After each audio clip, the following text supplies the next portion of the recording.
हिमालय की शांत वादियों में जहाँ बर्फ भी ध्यान में लीन प्रतीत होती है, वहाँ एक प्रेम कथा जन्मती है।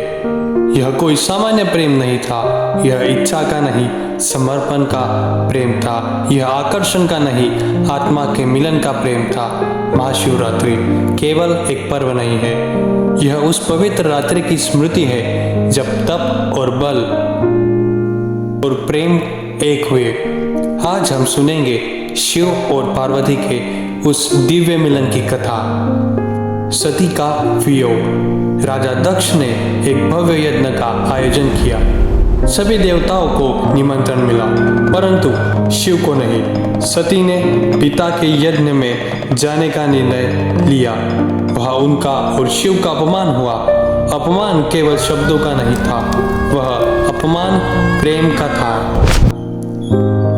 वेदना में डूबी सती ने अग्नि में स्वयं को समर्पित कर दिया। जब यह समाचार शिव तक पहुंचा, ब्रह्मांड कांप उठा। शिव का तांडव केवल क्रोध नहीं था, वह टूटते हुए हृदय की पुकार थी। उन्होंने संसार से विरक्ति ले ली।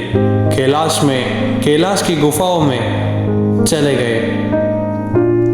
मौन, समाधि और एक ही गहरी पीड़ा।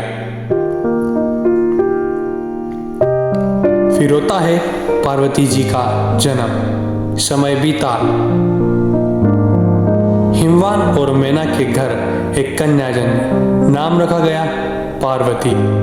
देवर्षि नारद ने भविष्यवाणी की, यह कन्या महादेव की अर्धांगिनी बनेंगी। पार्वती ने बाल्यकाल में शिव को अपना आराध्य माना। वह खिलौने से नहीं, शिवलिंग की पूजा से खेलती थी। यह केवल श्रद्धा नहीं थी, यह पिछले जन्म की स्मृति थी। प्रथम दर्शन और संकल्प। एक दिन पार्वती ने कैलाश पर ध्यानमग्न शिव को देखा। शांत, निस्पृह, भस्म से अलंकृत, गंगा जटाओं में विराजमान थी। वह दृश्य भयानक नहीं, अद्भुत था। उस क्षण पार्वती ने निश्चय किया, मैं इन्हें ही अपना जीवन समर्पित करूंगी। पर शिव, वह समाधि में लीन थे। दुनिया, भावना, आकर्षण सबसे परे। कठोर तपस्या। पार्वती ने राजमहल त्याग दिया।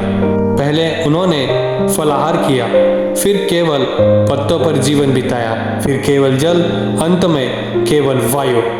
ऋतुएं बदली, सर्दी की बर्फ, गर्मी की धूप और वर्षा का पानी। पार्वती जी का संकल्प अटल रहा। देवता भी चकित थे।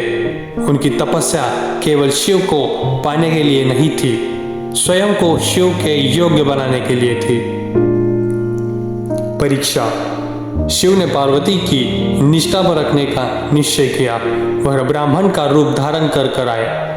उन्होंने कहा, तुम एक ऐसी योगी से विवाह करना चाहती हो जो भस्म लगाता है, शमशान में रहता है।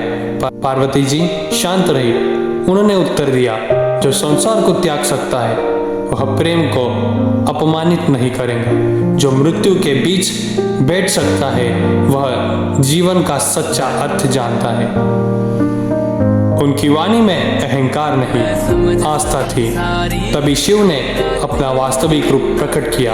वह क्षण केवल स्वीकार का नहीं था, दिव्य मिलन का आरंभ था।